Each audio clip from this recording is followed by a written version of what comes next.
السلام عليكم ورحمة الله. أهلا بيكم في فيديو جديد بيوم جديد. يا رب كلكم تكونوا بألف خير وكل سنة وانتم طيبين. فيديو النهاردة فيديو كحك العيد. شاركت قبل كده طريقة عمل كحك العيد معاكم السنة اللي فاتت، وقلت هشاركها معاكم السنة دي إن شاء الله بخطوات بسيطة جدا هتقدري تعملي الكحك في البيت. إن شاء الله الفيديو يكون مفيد ليكم ويعجبكم. يلا بينا نبدأ الفيديو مع بعض. هنا انا كنت بجهز المقادير والحاجات بتاعتي اللي انا هحتاجها في الوصفه. حبيت اكلمكم على نوع الخميره دي. طبعا انا هعمل الكحك هستخدم فيه خميره فوريه، فانا ما بحبش اجيب الباكي الصغيره دي. انا بجيب الباكو ده 100 جرام. النوع اللي وريته لحضراتكم ده ان فتح الله بجيبه بحوالي 32 جنيه. طبعا انا بفضيه في علبه نظيفه تكون ناشفه او برطمان ازاز، وبحطه عندي في التلاجة، وكل ما احتاج بطلع وباخد منه مثلا معلقه كبيره. فده طبعا حلو جدا وموفر جدا. دي ريحة الكحك دي بقى حاجات إضافية. ريحة الكحك وده كمان المحلب الشوية دول في العلبة الصغيرة. أنا جبتهم بحوالي 20 جنيه. لما طحنتهم بيتحمصوا كده على النار وبينطحنوا. بيديكي حوالي معلقتين كبار من اللي هي المعلقة بتاعة الأكل مليانين يعني. فانا جبت العلبه الصغيره دي زي ما قلت لكم ب20 جنيه، وجبت كمان العلبه اللي قدام حضراتكم دي اقل من نص كيلو من الملبن. دي كانت عامله برضو مكملتش 30 جنيه، حوالي 28 29 حاجه كده. ضفت عليها شويه من السمنه.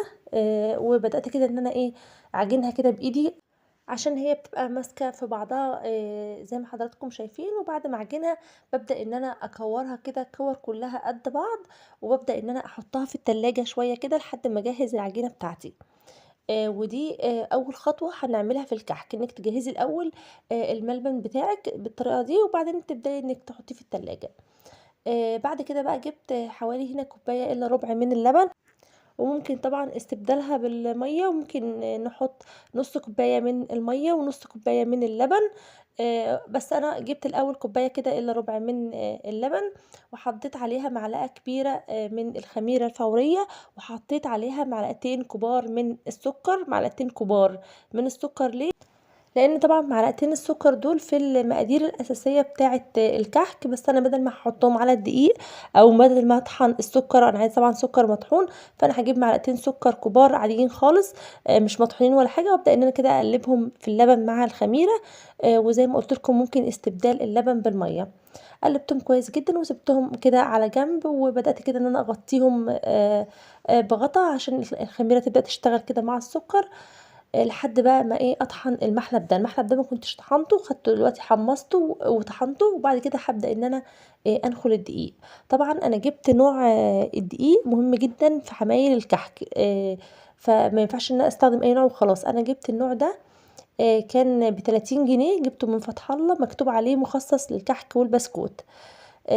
بس كده جبت بقى.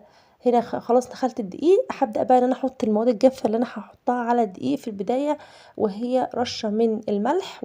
ودي طبعا مهمة، رشة الملح دي يعني هنقول مثلا نص معلقة صغيرة من الملح على الكيلو الدقيق.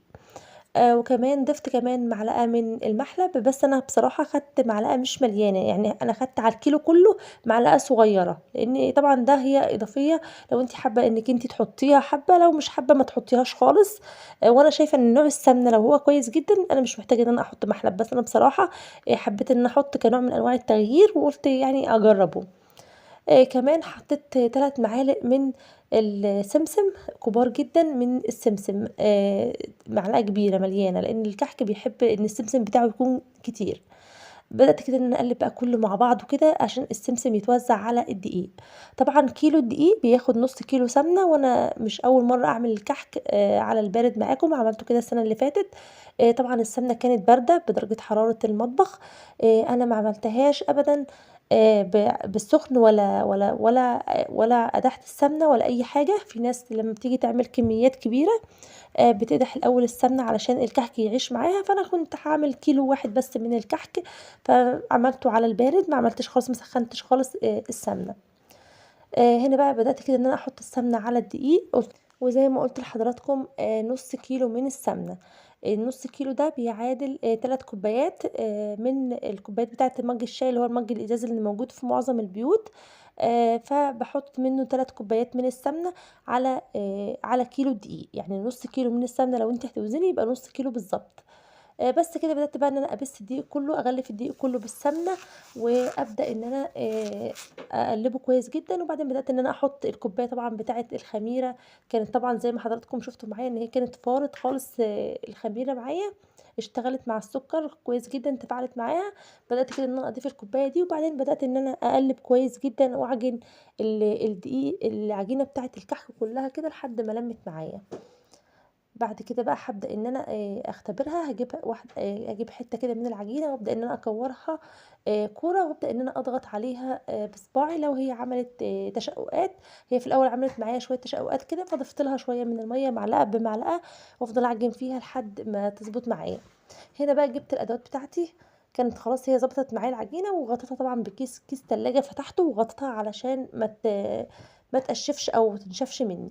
جِبت هنا بقى الأدوات اللي أنا هاستخدمها، البصّامة طبعًا في بصّامة بلاستيك بلاش أبدًا تجيبيها، مش عملية خالص، وفي بصّامة معدن، وفي كمان المنقاش، وفي كمان اللي هو اللي على شكل وردة دي اللي هي البلاستيك دي، حلوة جدًا برضه بنشكِّل بيها بتدّي أشكال حلوة. البصّامة المعدن دي بتعمل شكل حلو جدًا لمّا بتيجي تعملي بيها وبتبان في العجينة، لكن البصّامة البلاستيك دي ما انصحش أبدًا، أبدًا بيها، لإن الرسمة بتاعتها بتروح ومش بتبان خالص. بدأت كده بقى إن أنا زي ما حضراتكم شايفين آخُد كام واحدة كده بس في الأول، عملتِ العجينة بتاعتِك اختبري، يعني إيه، هاخد مثلًا 5 والّا 6 أبدأ إن أنا أختبرهم، يعني مش هاشكِّل العجينة كلّها، لأ أنا هاشكِّل كام واحدة كده بس زي ما حضراتكم شايفين وأدخّلهم الفرن، ولازم الفرن أدخّل على فرن يكون فرن سُخن علشان العجينة بتاعتي ما تبدأش لسه تسخن لسه مع الفرن، وتبدأ طبعًا المكونات بتاعتها تسيح معايا، فده مش صح خالص، فلازم أدخّل الكحك على فرن يكون سُخن. بس هنا هي طلعت مضبوطة معايا، يعني أنا لمّا دخّلتهم وطلّعتهم لقيتهم مضبوطين، فبدأت كده بقى إن أنا أشتغل بقى في العجينة، وأبدأ إن أنا أشكِّل فيها براحتي. طبعًا الكيلو دقيق هيعمل معاكِ طبعًا أزيد من كيلو ونُص من الدقيق، هيرمي معاكِ كمية كويسة جدًا. بس لازم تتبعي الخطوات اللي هي السليمة في عمايل الكحك علشان إن شاء الله يطلع معاكِ مضبوط. هنا بقى بدأت كده إن أنا أشكِّل زي ما حضراتكم شايفين، وعلى فكرة عمايله سهلة جدًا مش ما فيهاش أي صعوبة، بس لازم نوع الدقيق تكوني عارفة إن نوع الدقيق ده كويس يكون مخصص للكحك والبسكوت. بس هنا بقى خلاص كنت شكِّلت خلاص، ودي كانت الكمية اللي هي عملت معايا الصينية اللي قدّام حضراتكم دي، صينية كبيرة، صينية الفرن، وعملت معايا كمان صينيتين، الكيلو عمل معايا كمان صينيتين مع الصينية دي، من الصينية دي والصينية التانية. وده كان شكله بعد ما خلاص كده أنا سويته في الفرن على درجة حرارة هادية جدًا، على درجة حرارة 180 في الشبكة اللي في النُص، مش بانزّله تحت خالص، باسيبه لحد ما ياخد لون من تحت كده، وبعدين باشغّل عليه الشواية شوية لحد ما ياخد لون. زي ما حضراتكم شايفين هو بصراحة طلع حلو جدًا وفي منتهى الجمال.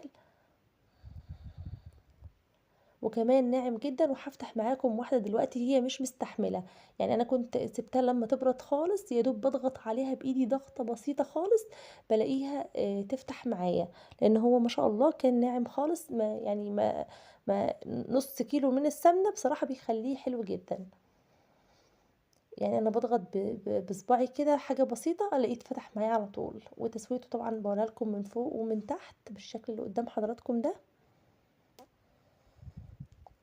ودي كانت الكمية اللي طلّعها معايا كيلو من الدقيق،